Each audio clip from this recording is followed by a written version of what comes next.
Essa é a parte 3, então, a última parte da nossa aula, continuando o assunto cultura e ideologia, tá? Agora nós vamos falar a respeito de cultura, ideologia e identidade cultural no século XXI.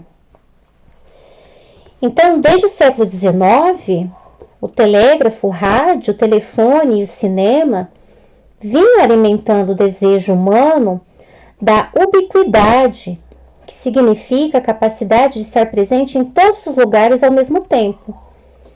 A partir dos anos 1970, a fusão das telecomunicações analógicas com a informática provocou uma transformação de modo como circulam as informações, permitindo uma comunicação multidirecional, desenvolvendo o que o sociólogo espanhol Manuel Castells denomina de sociedade da informação.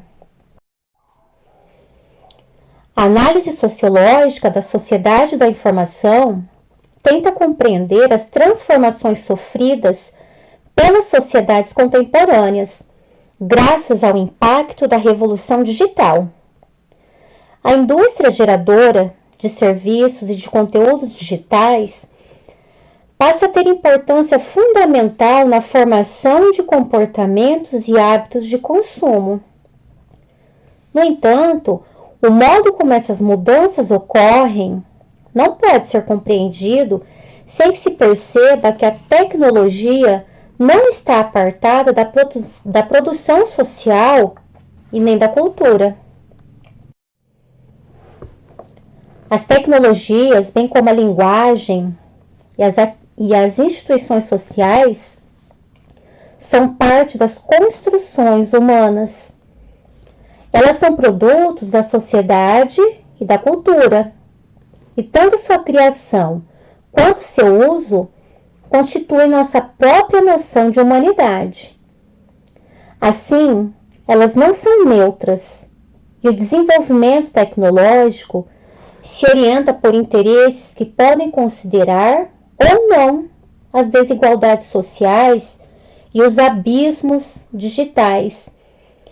Exemplo disso, a gente pode dizer que é o que está acontecendo em relação a essas aulas propostas, não é?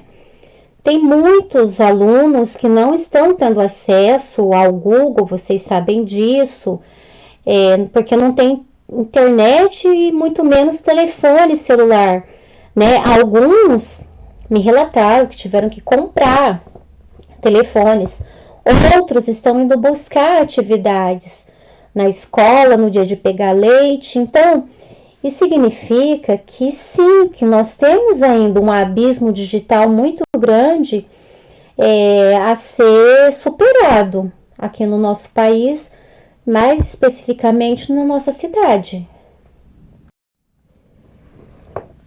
Na atualidade, as tecnologias digitais, além de representarem o avanço dos meios de comunicação, constituem um campo fecundo para os negócios do capitalismo. Por isso, é importante considerar os contextos culturais e ideológicos nos quais essas tecnologias são utilizadas. Por exemplo, os diversos usos que fazemos das redes sociais online são influenciados pelo conjunto de visões de mundo em disputa na sociedade, assim como pelos interesses comerciais e políticos de empresas e governantes. Uma visão otimista da expansão das tecnologias da informação é desenvolvida pelo filósofo francês Pierre Levy. Para ele, a propagação das redes sociais online pode transformar as relações culturais e políticas, gerando novos modos de exercício da cidadania e da democracia, no que ele chama de cybercultura. Nesse aspecto, entende-se que o espaço digital poderá concretizar seu potencial político ao ser habitado por culturas cada vez mais diversas e participativas. O exemplo desse uso político das redes sociais são as manifestações ocorridas no Brasil em junho de 2013, em que essas redes tiveram um papel central na organização dos protestos. Eu iria além dessa citação, do Pierre, a última eleição presidencial no nosso país também. As redes sociais tiveram um peso muito grande para eleger, ou não, os candidatos, que concorriam à presidência. A questão do impeachment também em 2016, isso tudo, toda essa política, toda essa economia sofre uma influência, vem sofrendo uma influência bem grande da cybercultura. E daqui para frente a tendência é cada vez mais aumentar, essa demanda. Nesse novo contexto social, ganham destaque as tribos urbanas e seu papel na formação das identidades juvenis. Caracterizadas por se constituírem como grupos identitários que questionam os padrões de comportamento e a expressão cultural dominantes, as tribos urbanas surgem nas últimas décadas do século XX e ganham na sociedade da informação diversidade e amplitude geográfica, gerando novos e múltiplos sentidos e formas de pertencimento para a juventude. A maioria dessas tribos, elas são influenciadas, pela internet, digamos assim. A maneira como os vínculos sociais se difundem pela internet consolida e estabelece uma nova ordem comunicativa, na qual a solidariedade da tribo se fortalece e se redefine pelas redes eletrônicas. Nesse sentido, a lógica da identidade, baseada em padrões mais estáveis de individualidade, se desloca para as identificações sucessivas de caráter mais fluido, relacionáveis ao ritmo e à superposição das tribos, o que remete a uma concepção plural de sujeito. Assim, as tribos surgem e vinculam-se com base em interesses contextuais e identificações com elementos específicos da cultura urbana. A partir daí, podemos dizer que, ainda que na sociedade de massas haja uma predominância das influências exercidas pelos meios de comunicação de massa na formação das práticas culturais e das ideologias, existe espaço para que formas alternativas de concepção de mundo e de comportamentos passam a se desenvolver e indicar novos caminhos para as nossas ações e decisões cotidianas.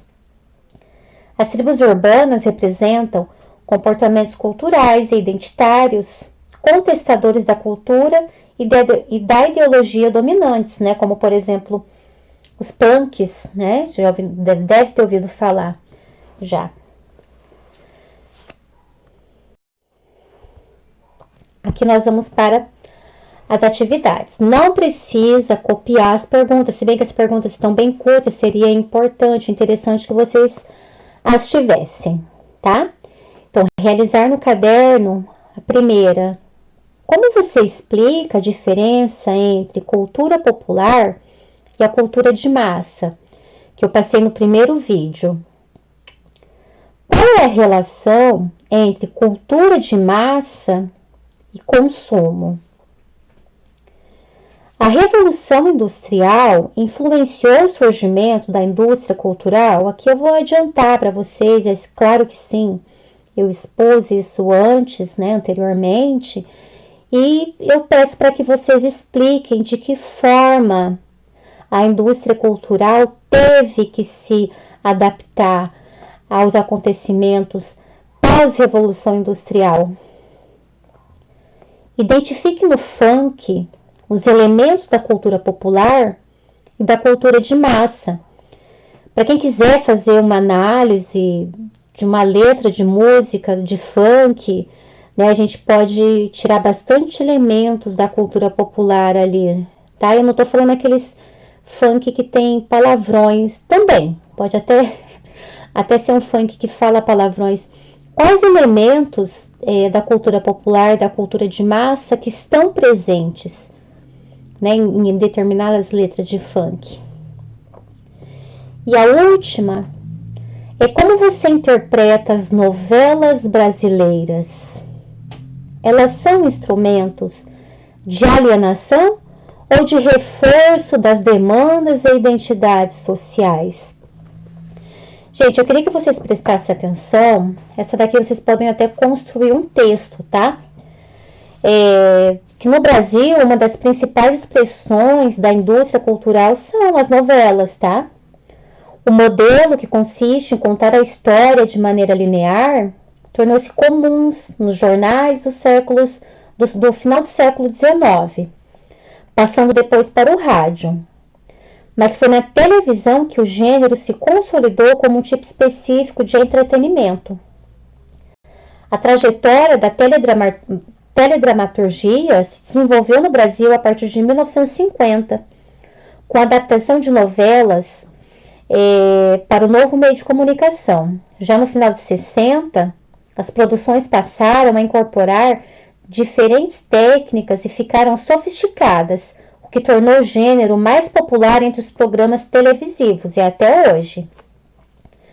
Desde então, as telenovelas vêm causando admiração e comoção no público brasileiro e conquistando seu envolvimento, o que as torna uma mercadoria de grande valor, exportada para outros países.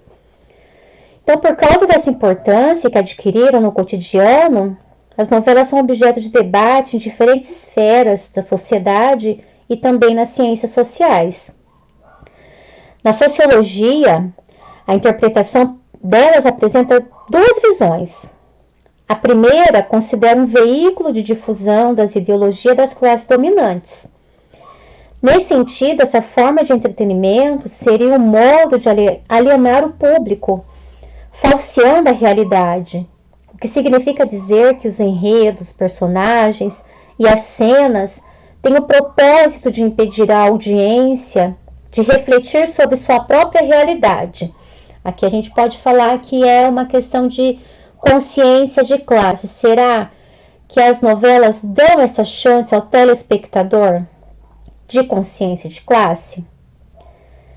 A utilização do modelo clássico de oposição simples entre o bem e o mal, a reprodução estereotipada de grupos e minorias sociais e a montagem de cenas e situações com o objetivo de vender ou divulgar produtos são alguns dos argumentos contrários a essas produções.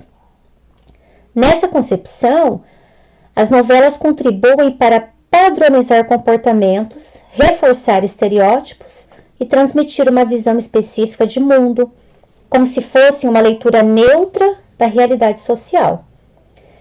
Em contraposição a essa ideia, aos que argumentam que as novelas cumprem um papel social importante na conscientização das pessoas e na discussão de comportamentos das diferentes classes sociais brasileiras.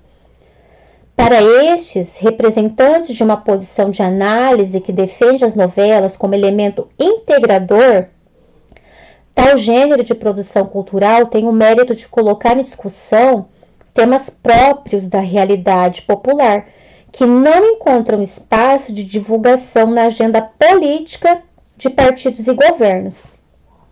Nesse sentido, assuntos como emancipação feminina, questionamento da estrutura patriarcal da sociedade brasileira, demandas de minorias sociais, como os homossexuais, foram debatidos primeiro nos folhetins e posteriormente na sociedade. Ou seja, as novelas teriam o papel de despertar a sociedade para questões que, por serem enraizadas na estrutura cultural ou demandarem mudanças profundas de comportamento, dificilmente são discutidas no cotidiano. Além disso, elas cumpririam com louvor o papel de ser uma forma de entretenimento produzida com apuro tecnológico de alto nível. E vocês? O que pensam a respeito?